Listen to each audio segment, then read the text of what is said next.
welcome to this very first premiere debut episode of The Roundtable on the Mentor ESQ podcast. I'm super thrilled that you've decided to join me on this new endeavor. And I would imagine that you have attended some of my CLEs through the New York State Academy of Trial Lawyers, and perhaps that's how you learned about this. But the way the Roundtable came about, this whole idea, was because I've been doing the CLE series, this seven-parter that's just about done next month. And through that, I've had great interactions with so many of the lawyers, and we've been averaging like 1,000 lawyers a month on those programs. And I speak with everybody by phone, by email, by Zoom, and the feedback I get overwhelmingly is how much people are enjoying being connected, not just because it's the pandemic time and it's harder to see people in person, but even before the pandemic, it's very hard to get a community of 500, 600, 1,000 lawyers all together to just exchange ideas and talk about what we do. So the idea of the roundtable, if you came for CLE, I apologize, you're not going to get it, but the idea of this is to start a forum, a place where we can have discussions, things that affect all of us as attorneys, whether it be in our personal life, how to manage things, whether it's in a specific situation at work or in a courtroom, but a forum where we can discuss ideas. And we're going to play it as it goes. This is the very first one. So what we've done is asked those of you that wanted to be live to be panelists. And we got a lot of great interest, so thank you for that. Not all of you who wanted to be a panelist are on this very first episode because we wanted to keep it small. So I picked just a few. There's going to be 6 panelists joining me today, and I look forward to you hearing from all of them. And the idea is in future roundtable episodes to get everybody on, everybody that's interested in being a panelist. And to be a panelist, you just have to be you. You don't have to be, someone that's tried a million cases or someone that has a super specialty in something. You just have to be a practicing lawyer with your background and your clientele and your story and your concerns and your guidance. We can all learn from each other. That's one thing that's become crystal clear.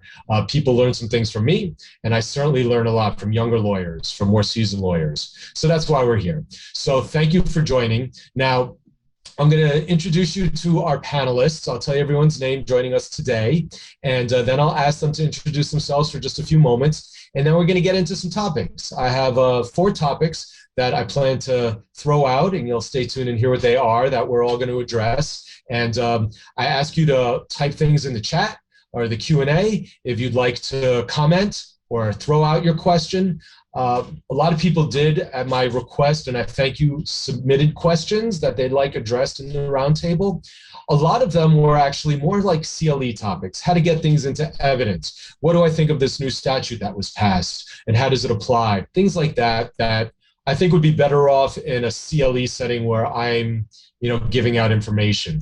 So I tried to pick the questions and topics that I think we could all have a dialogue about, something we could chat about. And that's, I tied them into these 4 areas that we'll address. So right now, I'm going to pop everybody up on gallery view that's joining us as far as panelists. And I think we have 4 of us right now. There will hopefully be 2. Oh, there we go. There's Judith and Daniel. We're all here. Everybody, great. So if you're looking at your screen right now, I'd like to introduce you. We have Sharon Kim, we have Katik Sanchez, Michelle Stern, who of course everybody knows, Earl Wilson, Daniel Kalish, and Judith Maxwell. And I'm so happy to have you all here as panelists on this debut episode because I've spoken with all of you. You are real life lawyers who practice law, who have your own issues going on. Now, Michelle's a little unique because she is a lawyer and she deals with lawyers more than probably any of us do, and it's amazing how she does it. And if you haven't yet, you got to listen to season 2, episode 2 of my podcast, Roll with the Cowboys, because she's beating everybody in the ratings on that. But let's start. I'm going to ask everybody to just briefly introduce yourself, what you do, and then we're going to get into it and start talking some stuff. Okay, so Sharon, let's start with you. Why don't you go ahead and introduce yourself? Thanks, Andrew. It's an honor to be here. My name is Sharon Kim. I have a private practice downtown by the Seaport at 111 John Street. I predominantly try cases for law firms and lawyers, so you can call me the hired gun, if you will. Mostly personal injury, civil rights, and medical malpractice cases. Thank you, Sharon, for joining us. Katik, welcome. Why don't you introduce yourself, please? Thank you for having me. Hi, everyone. I'm Katik Sanchez, KL Sanchez Law Offices. My office is located in Jackson Heights, Queens, one of the most diverse little cities in Queens. If you want good food, come to Jackson Heights. My practice is primarily plaintiff personal injury. We do handle criminal and immigration matters. I've been on the plaintiff side, which is the good side, since 2002 as a paralegal and now as an attorney since 2017. Thank you, Andrew, for having me. I'm looking forward to a great conversation with my panelists and attendees. Great. Thank you, Katik. Michelle, go ahead. Hey, everybody. My name is Michelle Stern. I am a lawyer, although I don't practice. I just run the Academy of Trial Lawyers. I used to joke that I was so smart I found a way to be a lawyer without having clients, and now I have 4,300 lawyers and only lawyers, and I don't know what I was thinking. But it's my pleasure to be here with you and with Andrew. It's fun to be in this chair instead of the MC chair. So very happy to be here. Thanks. Thank you. Earl, please introduce yourself to everybody. Hello, everybody. I, too, am very honored to be here. I look forward to great conversation as well. I'm an attorney. I've been practicing for about 22 years in private practice completely. I started out as a private practitioner, and my practice areas are general practice. It does include personal injury, but it also includes trust and estates. It includes, where can I get started? It includes trust and estates. Earl's freezing on us. Earl, you got to get that connection going. All right, so you're frozen for a moment. We'll circle back to you, Earl, and we'll move on over to Daniel. Can you introduce yourself and just unmute yourself, please? Earl, you're still frozen. Can you hear me okay? Yes. Okay, my name is Daniel Kalish, and I have watched your podcast, listened to your podcast episode with Michelle Stern. Yes, it's one of the top 3 of your episodes. I'm not going to say which of the top 3, but I've been practicing since 1988 on my own. I started out in a firm called Kellner and Kellner. A lot of you might not know of it because it's a small firm, but it's one of the top firms, and it was then too. And I fell into personal injury by working with them, and that's what I focused on ever since, plaintiff only. And I'm glad to be on this panel, and I've also been watching all the practice CLEs and trying a personal injury case, and you can learn from things like that even after all the years of practice. And I learn every day something, and especially in those CLEs, they're terrific. Great. Thank you, Daniel. Judith, if you could unmute yourself, please, and introduce yourself. Looking for the unmute button. And while you're doing that, Earl, you're back on, so why don't you just finish up? Yeah, I didn't know where I left off, but just real quick, my area is really general. Landlord, tenant, real estate. I do real estate litigation as well as real estate transactions, and really try to service my clients in any way I can. And just to piggyback on what Mr. Kalish just said, I mean, the CLEs are just awesome, and they really do refine the very areas that I really like and practice in, and so. I couldn't feel better about being here and just talking with everyone. Awesome. Thank you, Earl. Judith, looks like you figured it. So the floor is yours. Please introduce yourself. Hello, I'm Judith Maxwell. I'm very pleased to be part of the panel. My specialty has been medical malpractice defense work for many years. I originally worked for one of the insurance companies, Warsaw, that insured all the doctors in the state of New York who needed insurance before I became an attorney. I became an attorney and I went to work for the Canterman firm, which specialized in medical malpractice. And then I when that firm closed due to the death of Larry Kanterman, I went with Russo, Keene and Toner, which is now Russo and Gould, and one of their specialties had been medical malpractice, but most of the clients have dried up. So now I am semi-retired and looking to do some work as a seasoned deposition taker in malpractice cases. Great. Well, thank you. Thank you for joining us. It's great to have such a diverse group of people for my debut webinar on the roundtable. And the goal is moving forward to keep bringing in different people, different practice areas, backgrounds, insurance claims adjusters, defense lawyers, plaintiff, different areas. So thank you all for being here. And for those of you who are interested, if you are joining us now live, in about a week, usually on Tuesdays is when we launch the new podcast on the webpage, and it gets launched to Spotify and Apple and all of that. So in the podcast description, there'll be links to the Mentor ESQ site where it'll have all of our panelists' contact information. So if one of them, strikes a chord with you and you want to reach out to them, you'll be able to get everybody's information that you're listening to and hearing from today on the website. If you're currently listening to this as a podcast, just go to the link in the description and you'll see all the panelists' information there. All right, so let's get started. I'm going to bring up a topic to start us off that I think it's one of interest to me, and I'm really curious how our panelists think about it. And for the participants, again, feel free to chime in the chat or the Q&A and share your thoughts. As lawyers, we usually are dealing with pretty stressful situations. It can be a stressful subject matter. It could be a stressful time in the firm that we're in. The people that we work with can stress us out.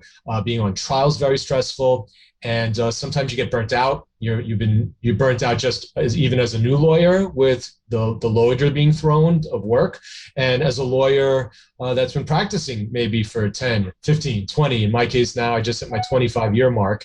And a lot of people have asked questions about this, and I'm curious about how people handle it as well. How do you handle the stress? How do you keep from getting burnt out? Do you get stressed? Do you get burnt out? Are you someone that it just all flows off? And I'm curious how everyone does it. To kick things off, I think it's really important to have a healthy body and a healthy mind to be a good attorney. So what I do is I try and turn off when I can. When I go on vacation, like a true vacation, I put my phone away and I put out of office. And I tell my clients I'm gone for a week, and they're all happy to hear it and wish me a good trip.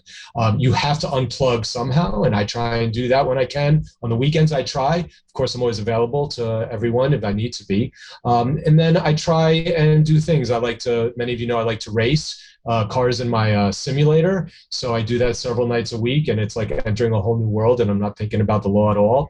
I try and do outdoor gardening, and I like to drive, things like that. I exercise, I play tennis, I lift weights. I find that if you can do something that distracts the mind and that can benefit you in a way that physically you feel good and mentally you feel good, then you can jump back into work. And that's one of the ways that I manage it.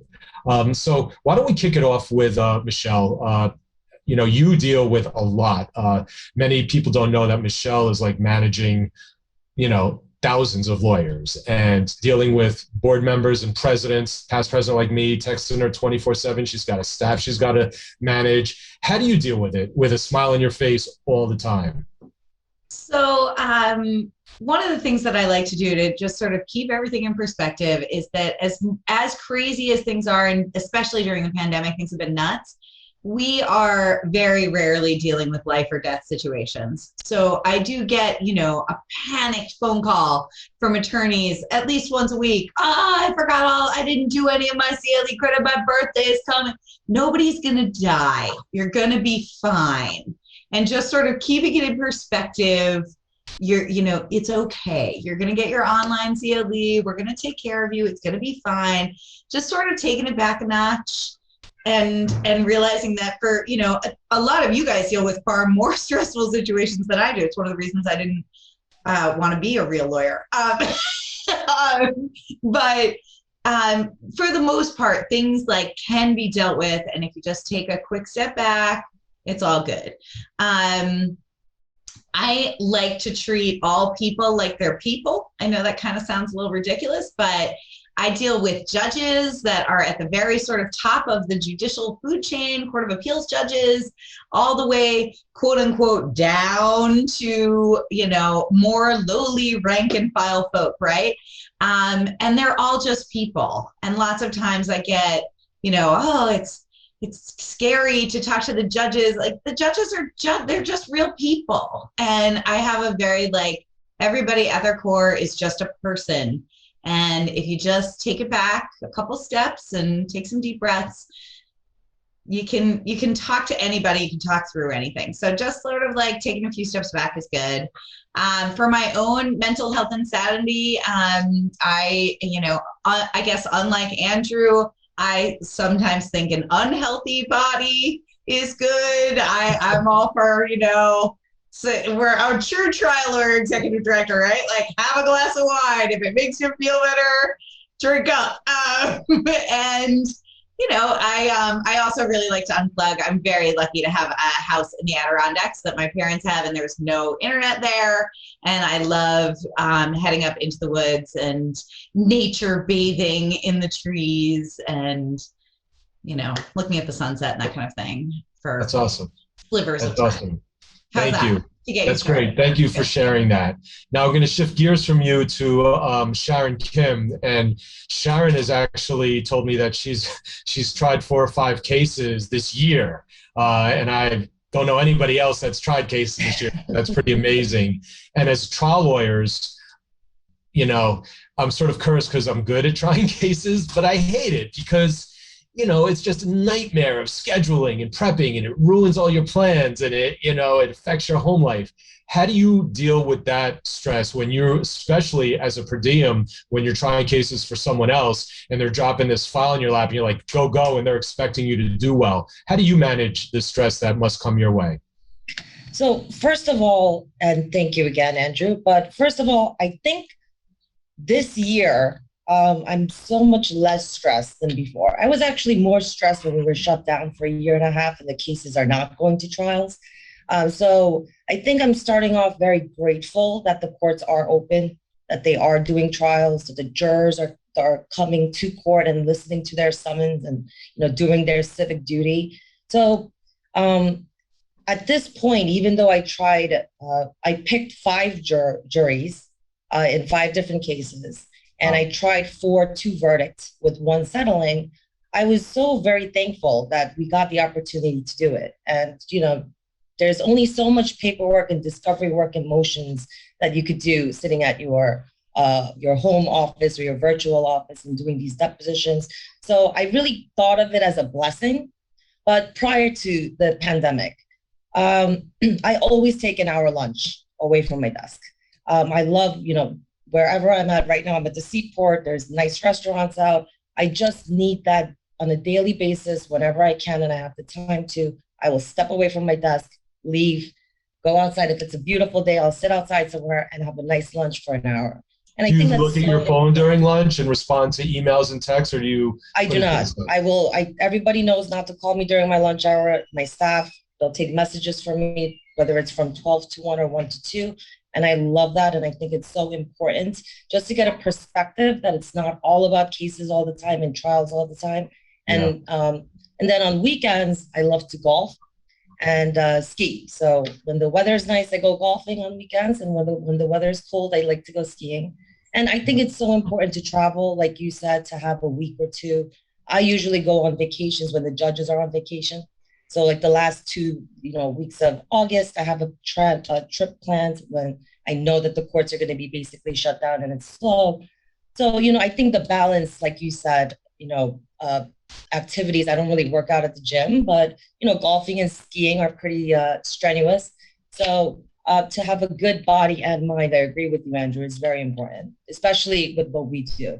Yeah, that's great, Sharon. Thank you for sharing that. And just to touch on the point of, I think it's pretty awesome that you shut down for an hour for lunch each day. Back pre-pandemic, I would go to the gym often during the day. I had an Equinox right next to my office. So I leave my phone in the locker. I do whatever I did for yoga or class or just lift weights. And it really helps. And it's so hard to do. It's so hard to unplug these days for all of us. You know, the cell phone is a great thing, but, you know, I finally learned to like turn off that little buzz that happens when you get an email about a year ago, because every time I'm checking my phone. And it's important for all of us as lawyers to remember that like people can wait, okay? People can wait. And I have to remind myself that every day. I say, oh, I got to get back to this person. Oh, you see it's something pressing or it's a big case or whatever. But like people can wait. And we have to remind ourselves of that like that things can be put off for a little while, and we have to make strides to do that. So thank you, Sharon. Let's go to Judith. Judith, you've been, you know, doing med mal defense for a long time, and that's pretty stressful stuff. You've got insurance adjusters that want results. You've got very difficult clients. I know from my colleagues that do med mal defense work. You've been practicing law for a long time. Have you ever gotten burnt out and been like, why am I doing this? Or have you managed a way to keep at it without getting burnt out? I've never felt burnt out, but I think I have frequently felt, you know, stress from just what you said. I've had claims examiners in the courtroom, and we're trying to settle a case, and you know, with med mal you usually have co-defendants, and I've had cases where I would say, don't make an offer, we're doing great, and the claims person would say, I'm scared, let's settle, let's get out of this. And usually I was right, because we would speak to the prospective jurors and after the case was settled, and they would come back and say, we thought you were the only non-liable party. Your experts were great. Everything went in well.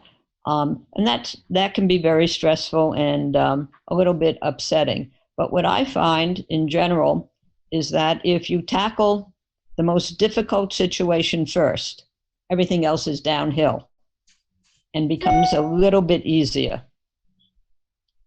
And the other thing I do is I have pictures of my grandkids, and I look at them when I'm getting stressed, whether it be on the my screen on my iPhone or at my desk, and that usually brings a smile to my face. That's awesome. That's a great thing that you raised. I mean, there are little things we can do in life.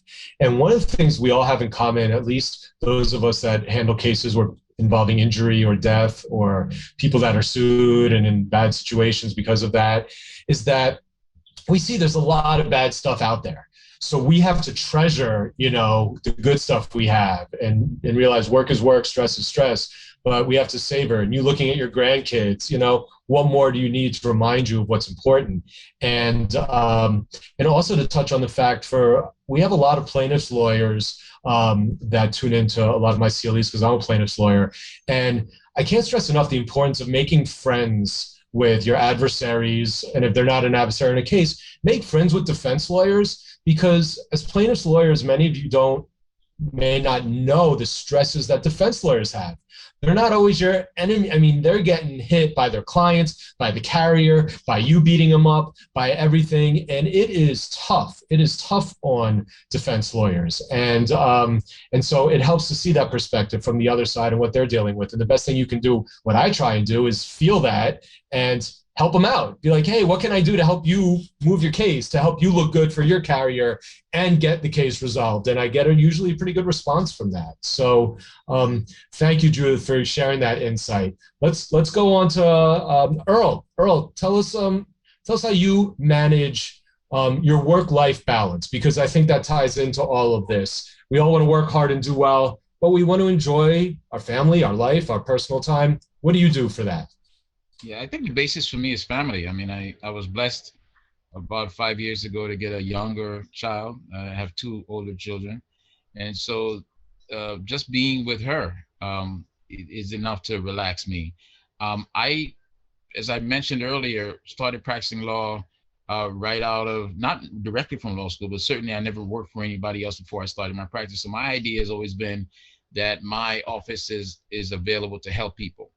And I help my clients. I mean, my clients are, our clients are not necessarily friends, but they certainly are people that are in need. And so my stress levels usually come from when I don't get a chance to do certain things, like for instance, the typical stress of not doing something on time, or you feel that you got a statute that you got to match, you got a motion date that you got to approach. Those are my stresses. And obviously there's natural stresses that go with that, and that you have to perform in order to make all of those deadlines. Once I'm in that mode, though, I pretty much enjoy what I do. And so when it comes to relaxing, with my family, with my child, with my significant other, going on vacation, which we tried to do every year before COVID, and that was enough time to decompress, because I'm basically a workaholic. I would work every single day if I could. And so I sometimes have to pull back, and it's great to have a family that allows me to do that, to really enjoy those times when I'm not, worried about my clients or picking up every phone call. And so that's usually the way that I decompress. Yeah, that's great. And something that you touched on that Judith just touched on as well, which I find helps also, is there's always that thing that we're worried about, right? Whether it's this case, or it's a client, or it's an issue. And it sounds like what both of you just shared is that when you tackle that and you deal with that face on and get it dealt with, you can relax. And it makes so much sense, because generally the natural, I think, inclination for all of us is, I can't deal with this motion. I don't want to deal with it. Or this lawyer or this client, I can't deal with it. And I know I need to write him back, or I know I need to do something. But once we just roll up our sleeves and do it, right, we can relax. We've dealt with the difficult issue. Mm-hmm. So the new thing I've been doing is, like, I wake up early in the morning, I hop right on my computer. I get done all the stuff that I've been not able to sleep about, and I feel so much better. And that ties in with my mantra. Hopefully some of you know my mantra by now: preparation, preparation, preparation. You're prepared, you get things done. It's going to bring your stress level down. It's when it's those things out there that you don't know about, or that you do know about that you're procrastinating or don't want to deal with, that's going to cause the stress. So thank you for bringing that out to our attention. I'm going to move on now to Katik. Share with us whatever you'd like to. I mean, what we're talking about now is work-life balance, quality of life, managing stress, managing burnout, healthy mind, healthy body. What do you bring behind the scenes to make you a better person, to be a better lawyer? So I'm a little different compared to all the other panelists. I'm a newbie attorney. I just opened my practice about a year and a half ago, and about 4 months of it was the pandemic. So I have two stresses. I have the stress of an attorney to move my cases forward, and a stress as a business person. I need to generate cases. I need to find cases and that sort. What I do to manage my stress levels for both aspects of my practice is I try to disconnect. Like Sharon said, I take an hour lunch break. I tell my staff, do not bother me this 1 hour unless someone's dying. Do not interrupt my lunch hour. What I also do is I wake up really early. I do a quick workout in the morning to get my juices flowing. And the night before, I do a to-do list. Because like I said, I just opened my practice. Maybe other attendees here are also solo practitioners. I try to do a to-do list the night before of everything I need to do, whether it be moving a case forward as an attorney's head, or business aspects of networking and meeting other professionals to generate business. So those are the two tasks. Like you said, a healthy body, try to work out. During the pandemic, I did a lunch hour workout. You just need to disconnect sometimes and remember, I love what I do. I never have a day that I'm like, damn, I picked the wrong career. I should have been a doctor. You just got to disconnect. Any type of job, there's stress. You just got to disconnect and remember why you got into this practice. As Earl said, is to help people. Yeah, that's awesome. And I'm so glad you brought up the to-do list. I encourage everybody to have that, to have some type of checklist. I used to be all kinds of stressed out, and I'd be with my wife and she's like, what's the matter? I'm like, I have so many balls in the air right now. I got to do this. I got to do that. And she's like, listen, take a deep breath. write it all out. Write it all out on a list. Show up tomorrow, put that list on your desk, and start checking things off and getting through it.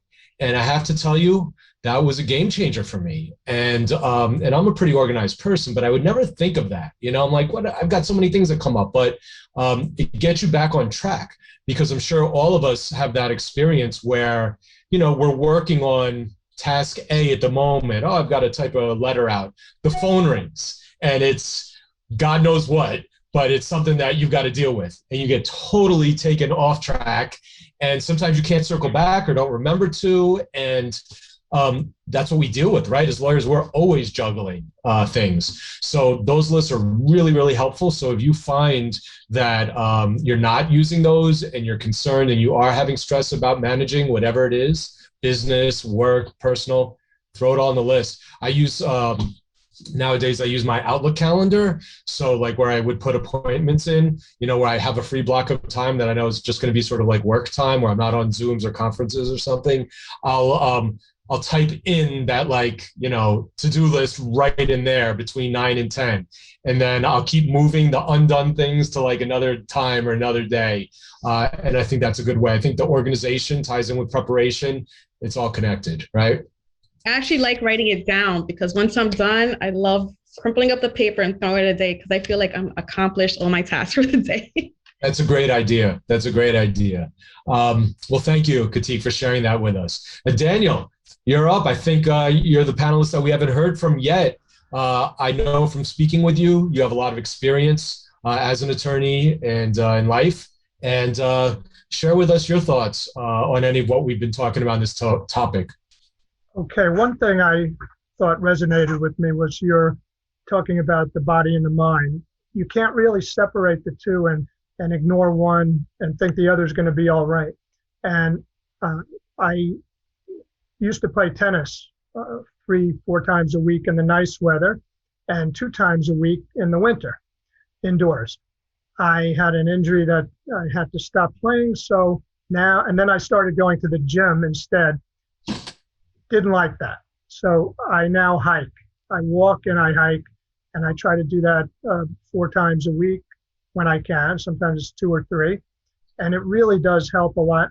And another thing that helps is meditation. I know one of the CLEs that the Academy had, somebody did do meditation at the beginning, and it's a good practice to do every day if you can, even if it's just 5 minutes. And that helps. You got to keep in mind why you're doing this. And we all said we want to help our clients, and we can't help our clients if we're not helping ourselves to be capable of doing the job. So we have to have a sound mind and a sound body. Also, the to-do list is a good idea. I use an agenda, and it's printed out by my paralegal on a daily basis.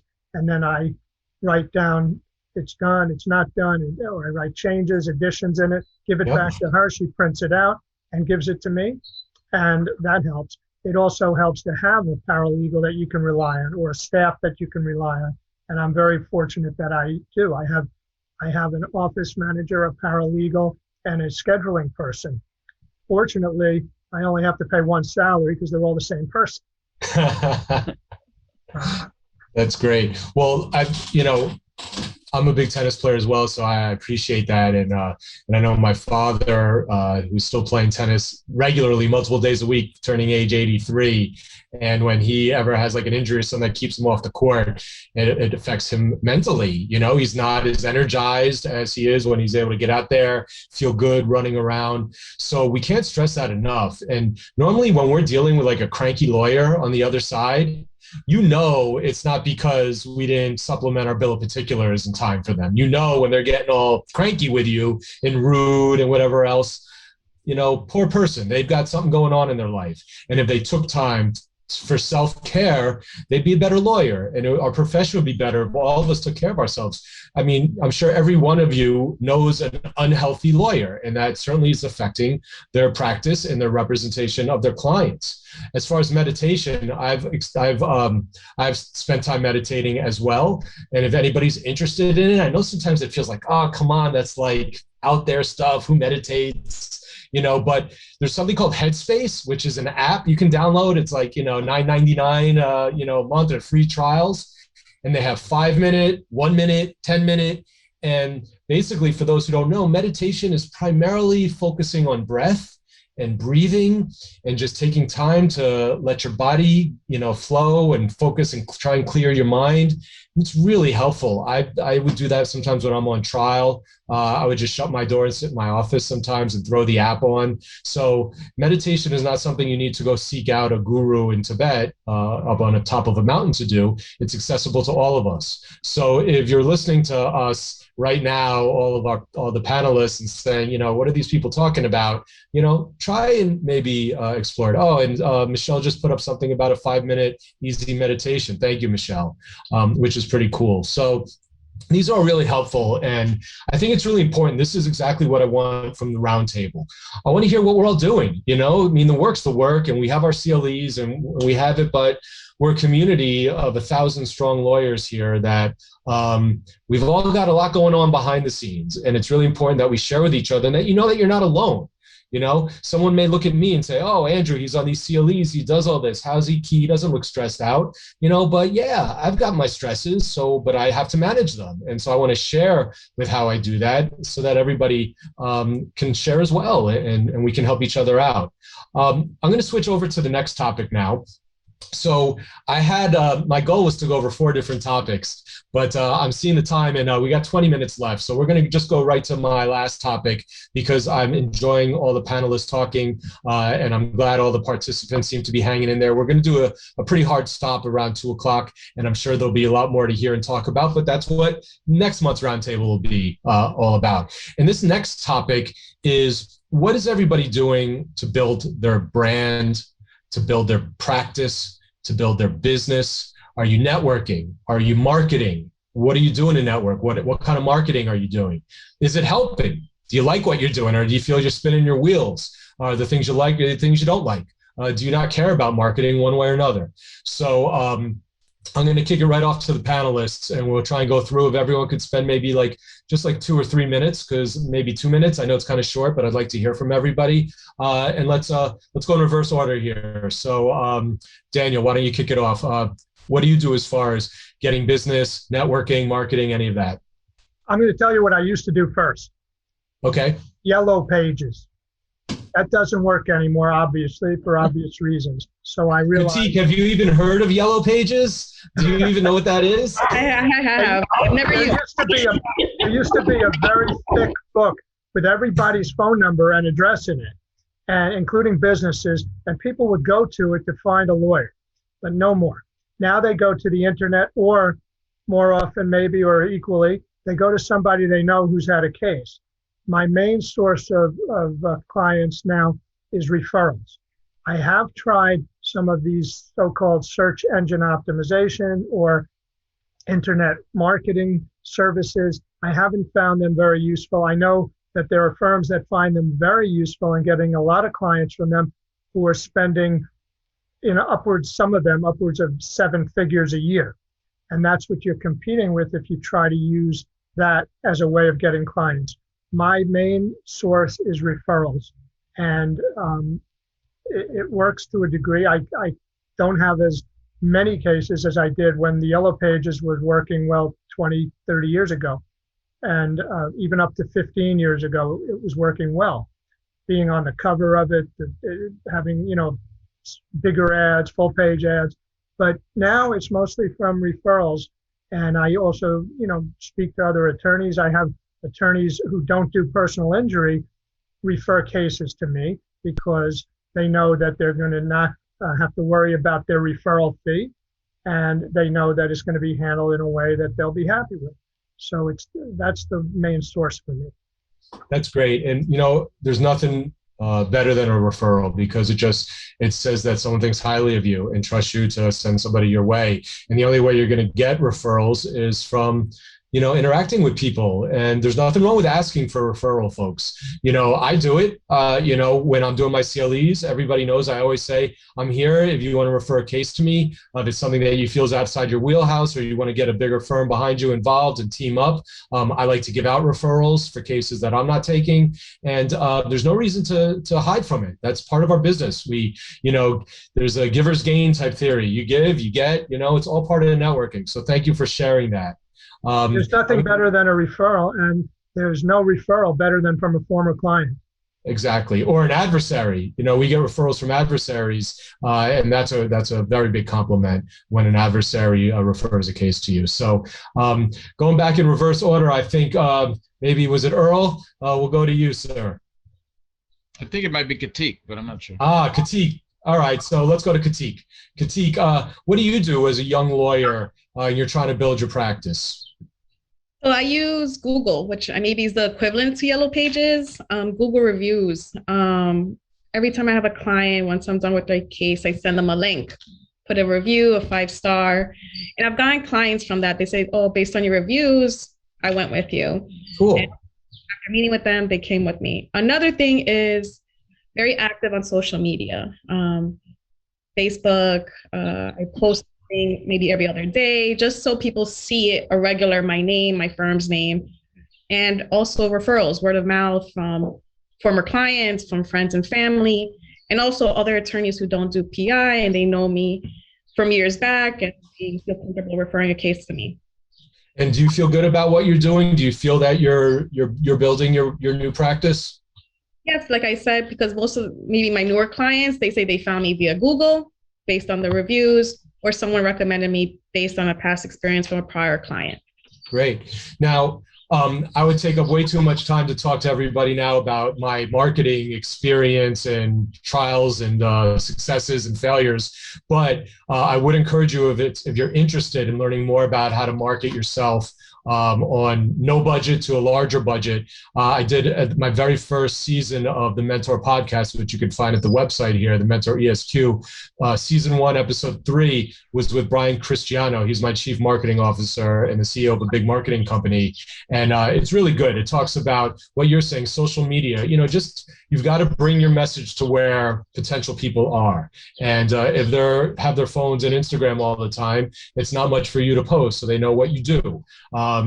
People from your high school or your law school, your neighborhood, or where your kids go to school, they may not even know what type of law you do or that you're a lawyer. So if there's ways you can put yourself out there, it's really important. But that's a good episode to listen to give people ideas for marketing. Earl, do you do things to build your brand, your reputation, and community to help you get business? Do you market? What do you do? Well, I really don't do much. I mean, I get most of my cases by referral. It's been that way for most of my time in practicing, and it's from former clients, and it's from adversaries, as you mentioned earlier, and it's from clients who refer some other people. And sometimes people will call me, I can't even remember who it was that that was my client before, and they end up being very, very good clients. So I'm very, very fortunate. I've never tried any of the other stuff. Katik, you're sort of like the new kid on the block. You're showing us other ways that we can do things, because the other ways, newspapers and all those kind of things, were not really, for me, they were like people trying to just shop around. And so the best way that we can, I think, as attorneys work is through the referral, and that's pretty much what I do. Good for you. I think that the longer you're practicing, obviously, the more time you have to build your referral base. And it does take time if you're starting new, because you don't have a reputation yet. You don't have a huge list of past clients. But it sounds like what Katik's doing, she's doing it the right way. You're building it. And what's hard to understand as a younger lawyer, someone new to the profession, is that the bricks that you lay now are going to build so that by the time you have been practicing 25 years, you are going to have those cases from 20 years ago where someone's going to reach out to you. So if it's starting off strong, which, as Katik is expressing it is for her, which is awesome, it's think about what it's going to be like 10 years from now or 15 years. You're just going to keep building. You got to keep at it. because if you take the foot off the gas a little bit, someone may get to know somebody else a little bit better and start referring to them. So you got to keep those clients in the know. The people that are your referral source, don't forget them. Reach out to them regularly. Make sure they know you're still there. You still want to do work. You're still there for referrals. You still want people to think about you. Like I said, don't be shy about asking. There's nothing wrong with it. You should feel confident in your abilities and telling people that this is how I work and I prefer to get business that way. So Earl, thanks for sharing that with us. Judith, how have you found that you've gotten, and I know you've been on the defense side, but as far as if you need to get a carrier as a client, what in your experience has worked best for you to try and keep business getting? Basically, it's been through LinkedIn. I have a profile on there, and that's where we've gotten business, or where I've gotten business, and my old firm has gotten business. That's great. Yeah, a lot of people use LinkedIn now. It's really, really popular, and it's a great way to learn about someone. You can see their education, their network, what they do. You can post stuff on there. So everybody should have a LinkedIn profile and make sure to connect with people. That's very important. Anything else that you want to share in your experience is good for getting business or building your reputation? Just phone calls to more frequently former adversaries, because you're correct that defense and plaintiffs attorneys who see each other on lots of cases tend to become friendly. Yeah. And I have had referrals that way. Especially if you do per diem type work. There's a gentleman that I started to see one year who kept showing up on behalf of defense firms in like auto cases to take the deposition of my client, the plaintiff. And I was like, wow, this guy's good. He doesn't mess around. He doesn't, spend 3 hours asking who your sister's cousin's brother goes to as a pharmacist, And he got the questions that he needed to get answered. He got in and out. I was like, this guy's good. So after like the third time, I was like, hey, do you do per diem for plaintiff side too? He's like, oh yeah, I'll take a deposition. I do, any auto accident, I can do that in my sleep. So he gave me his card, and for years thereafter, I've used him to cover things. So it's a really great way. And I encourage everybody that if you meet with a per diem, either in court or in a deposition or even a Zoom deposition, get their information. If they do a nice job, give them some business. It can flow back to you. So it's a great point, Judith. So thanks for sharing your experience with us. I think it's Sharon's time now. You there? Now, I know you got to unmute yourself, Sharon. Yes. I know you're doing something to get all this business thrown your way, and maybe it's just trying great cases and the word spreading, but I have a feeling there's a little bit something else you might be doing to try and bring in all these cases that you've got. So I'm horribly embarrassed to say that I don't have a website. So all of my referrals are word of mouth. So I've been in the business for 21 years, 11 years as an attorney. A lot of my referrals are former employers that I worked for. When they realize that I started my own practice, and they have, every law firm has surplus of trials, right? They don't have enough attorneys to try every single case, especially once it starts getting busy. And I think one of the reasons why I got busy right after COVID is because of a lot of the attorneys are away. They're still down in Florida or wherever they bunker down. And I'm here. I am in the city. I actually did not miss a day of work during the whole pandemic. So I was very, we had a great virtual, I have a great virtual staff still, and some that are coming in now. And, they're kind of like my trial prep team. Even though I'm a solo, I have a dozen staff that does all of my trial prep. Everything from, the voir dire questions, researching motions in limine, all the way down to the PJI charges and the verdict sheet. That's so great. I have a very, very good system in place where attorneys know that they could call me on a Friday and I can literally work up a case and go try it on Monday. So I've been kind of the person that has been, working constantly. People call me about what the COVID trial procedures are like. And from the group of attorneys that I work with and law firms that I work with, they're constantly giving me trials on a basis where I don't even need an attorney. But I also find, because my clients are not, to people that are looking at Yellow Pages or Google or the like, my clients are other law firms and lawyers. So I like to do a lot of the bar association dinners, pre-pandemic. I'm very active in, all the city bar, the New York bar. I love the Academy of Trial Lawyers. So, whenever there's CLEs and, that I could be in person and give out a stack of business cards, and even this event, Andrew, which is great. And you get the opportunity to meet lawyers and they remember me and say, hey, you know what? I have this case coming up, but I'm going to be doing another. And when I have this conflict, hopefully they will remember my name and give me a call. So I do very much in-person marketing. That's awesome.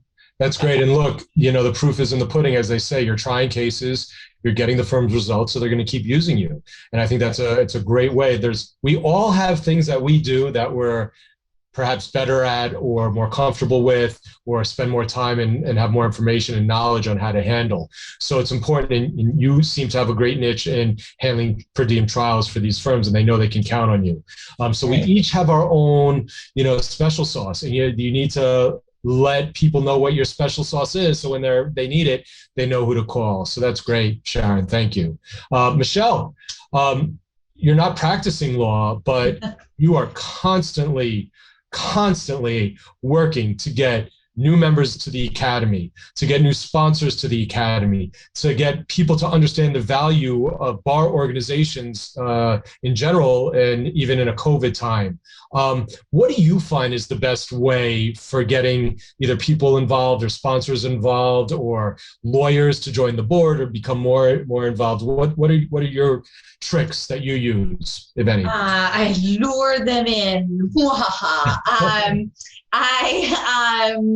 Well, I think bar associations provide a huge opportunity, and not just the Academy. I think all bar associations, local bars, specialty bars, diversity bars, like wherever you feel comfortable. So if you're, a matrimonial attorney, join the matrimonial bar. If you're, a Puerto Rican lawyer, join the Puerto Rican bar. If you're a trial lawyer, certainly join the Academy.